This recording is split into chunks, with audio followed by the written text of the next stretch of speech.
মহাভারতে বললেন, যেমন বীজ তুমি বপন করবে তেমনই কি ফসল হবে। এজন্য যেমন কর্ম তুমি করবে সেই কর্ম থেকে সুখ দুঃখ তেমনই তোমার লাভ হবে। এজন্য গীতায় বললেন, স্বকর্ম ফল ভোগপমান। প্রত্যেকটা মানুষ তার আপন কর্মফল ভোগ করে। এই জন্য মা নিবেদন করি, এই পাপের কুচিন্তার পরিণতি কি হয়। এই প্রসঙ্গে খুব সুন্দর এক দৃষ্টান্ত রয়েছে। দুই বন্ধু প্রথম অবস্থায় ছিলেন অনেক গরিব, কিন্তু তারা পরবর্তীতে ব্যবসা করে প্রচুর টাকার তারা মালিক হয়েছেন। হঠাৎ এক বন্ধুর মধ্যে কামনা আসলো, বাসনা আসলো, লোভ আসলো, কোনোভাবে যদি ওই বন্ধুকে আমার জীবন থেকে দূরে সরিয়ে দিতে পারি, সব কিছুর মালিক আমি হয়ে যাব। লোভ যখন আসে তাই জ্ঞান আর থাকে না, মনে ধারণা নাই যে বন্ধুর মাধ্যমে আজকে এত টাকার মালিক হলাম। আজকে লোভ আসার পরে চিন্তা আসলো, সেই বন্ধুকে যদি দূরে সরিয়ে দিতে পারি আমিও হব সব কিছুর মালিক। খাবারের মধ্যে বিষ মিশিয়ে তাকে মেরে সমুদ্রের জলে ভাসিয়ে দিল। অনেক সুখী সে, মনে মনে ভেবেছে আমি অনেক সুখী। কিছুদিন পরে বিবাহ করেছে, অনেক কিছুর মালিক হয়েছে। বিবাহ করার পর একটা সন্তান হয়েছে, কি সুন্দর সংসার। কিছুদিন পরে ওই সন্তানের এমন একটা রোগ হয়েছে, এত ডাক্তার দেখালো, ভারতবর্ষ সম্পূর্ণ শেষ, ইউরোপ মহাদেশও গেল, কিন্তু যাওয়ার পরে তাকে আর বাঁচাতে পারে না। যেখানেই যায় এত টাকা এত অর্থ সেই জায়গার মধ্যে ব্যয় করে দিল, বাঁচাতে আর পারে না, সব কিছু শেষ। যে বাড়িটা ছিল এই বাড়িটাও শেষ হয়ে গিয়েছে। এখন বাড়িতে আসবেন, পকেটে মাত্র কিছু টাকা ছিল। বাড়িতে যখন নিয়ে আসবে, নিয়ে এসেছিল, টাকাটা যখন সে ড্রাইভারকে দিল, সেই জায়গার মধ্যে ছেলের মৃত্যু হয়ে গেল। মনে মনে ভাবলো, কি এমন করলাম, ভুলে গিয়েছে। আমরাও তো ভুলে যাই, আমরা ভাবি কেন আমার জীবনে হয়, কিন্তু কর্মের কথা আর মনে থাকে না। মনে মনে ভাবতে লাগলেন, কি এমন করলাম। হঠাৎ এক জ্যোতিষীর অনুসন্ধান পেলেন, তার কাছে গেলেন, গিয়ে সমস্ত ঘটনা খুলে বললেন যে আমার এমন কেন হলো। জ্যোতিষী তার হাত দেখে বলে দিলেন, তুমি কি সব ভুলে গিয়েছো?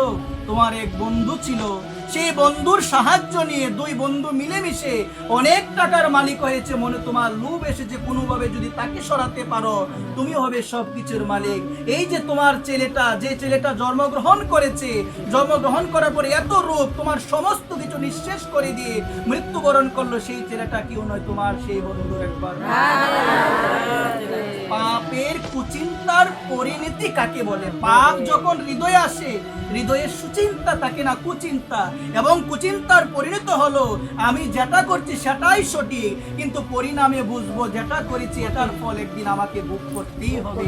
যে বন্ধুকে আজকে দূরে সরিয়ে দিলাম কর্মফলের জন্য, প্রারব্ধ কর্মফল জনিত, সেই বন্ধুই ছেলে রূপে জন্মগ্রহণ করে সমস্ত কিছু নিঃশেষ করে দিয়ে দুঃখের সাগরে ভাসিয়ে সে মৃত্যুবরণ করে।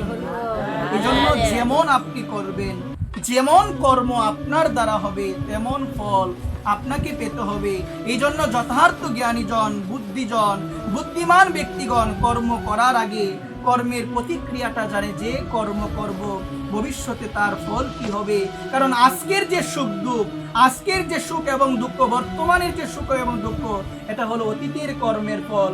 এবং ভবিষ্যতে যে সুখ এবং দুঃখ লাভ হবে, এটা হচ্ছে বর্তমানের আমার যে কর্ম হচ্ছে। একবার এই জন্য সাবধান আমরা এখনো যেন হই। মা হয়তো বা এখন মনে হবে এত খারাপ কর্ম করার পরও সে এত ভালো থাকে কিভাবে, কিন্তু মা শাস্ত্র বলছেন, এই প্রসঙ্গে আসলে একটু শ্রবণ করি আমরা। মা আমরা অনেক সময় সমাজে দেখি যে মানুষটা ধর্ম করে না, খারাপ কর্ম করে, আজে বাজে কথা বলে, বেশি মানুষের মনে আঘাত দেয়, কষ্ট দেয়, বিভিন্ন ধরনের কুকাজ করে, সেই মানুষটাই সুখে থাকে। অন্যদিকে যে ভগবানকে ডাকে, ভগবানের ভক্ত, তার জীবনে আমরা লক্ষ্য করে দেখি কষ্ট আদি। অনেক সময় সেটা দেখার পরে হৃদয়ে প্রশ্ন জাগে আমাদের, ও এত ভগবানকে ডাকে, ওর এত কষ্ট, আর ওর জীবনে কোনো সদাচার নাই, ভক্তি নাই, মানুষের মনে কষ্ট দিয়ে কুকাজ করে, খারাপ কর্ম করে, ও এত সুখে থাকে কিভাবে? তো এই জায়গায় বললেন, খারাপ কাজ করে সে সুখে থাকে কিভাবে? বলছেন অতীতের কোনো পুণ্য কর্মের ফাইল তার খোলা, এই জন্য সে সুখ লাভ করছে। কিন্তু বর্তমানে যে খারাপ কর্ম করছে ওইটার ফল তাকে একদিন ভোগ করতে বাঁচতে পারবে না। আপনি বলবেন এখন সুখী কেন? অতীতে পুণ্য কর্মফল ছিল, এই জন্য এখন সে সুখ লাভ করছে। আর এখনের কর্মফল ভবিষ্যতে তার দুঃখের কারণ হয়ে দাঁড়াবে। এটা থেকে কেউ আমরা বাঁচতে পারবো না। যেমন কর্ম তেমন ফল। আমাদের লাভ হবেই হবে, এটি বাস্তবিক সত্য, এটি প্রমাণিত। ওই কর্মফলের চক্র থেকে জগতের কেউ বাঁচতে পারবে না। ভগবানও যখন লীলাবিলাস করার জন্য আসেন, ভগবানকে তার নিজের কর্মফল ভোগ করতে হয়।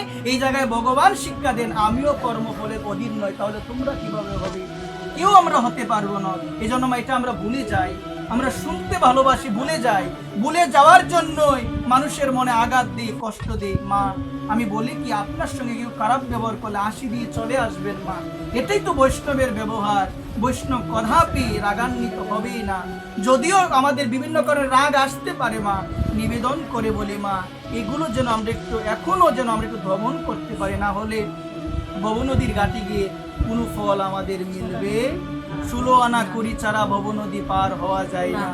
সেদিন বলতে পারবো না 1 আনার অভাব, একটু পার করে দেন, বলছে 16 আনাই লাগবে। 10টা ইন্দ্রিয় 6টা রিপু সংযত না হলে ভব নদী কখনো পারি দেওয়া যায় না, কখনো দেওয়া যায় না। এই জন্য বলছে 16 আনা 16 আনা, 16 আনা না দিলে পার আমি করি না। এদিন গিয়ে দাঁড়িয়ে থাকতে হবে। এই জন্যই তো বলছেন, যেদিন ভবনদীর ঘাটে গিয়ে দাঁড়াবো, সেদিন আমার মতো অসহায় আর কেউ হবে না। যদি নিতাইকে সারা জীবন ডাকতে পারি, সারা জীবন যদি ডাকতে পারি, সেদিন নিতাই নামের ডেপুর আমার অবশ্যই আসবে। আমি যদি আজকে দুপুরে যদি আমি মূলো গ্রহণ করি, সন্ধ্যার সময় যদি ডেপুর আসে, আমার কি ফুলকপি আসবে না মূলই আসবে? সারা জীবন কৃষ্ণ নাম করলে মৃত্যুর সময় কৃষ্ণ চিন্তায় আসবে। সারা জীবন কৃষ্ণ নাম না করলে সেই চিন্তা কখনো আসবে না। এই জন্য গীতায় বললেন, যে যে ভাব নিয়ে মৃত্যুবরণ করে তাকে সেই ভাবযুক্ত শরীর লাভ করতে হয়। একবার তাকে সে ভাবযুক্ত শরীর লাভ করতে হয়। এই জন্য মা, আমরা নিবেদন করে বলি মা, আমরা যেন হৃদয় থেকে লোভ কামনা বাসনাকে দূরে সরাই। লোভ ভালো নয়। পরিষবার যে অর্থ ভোগ করে মা, তার মতো পাষণ্ডী জগতে আর কেউ।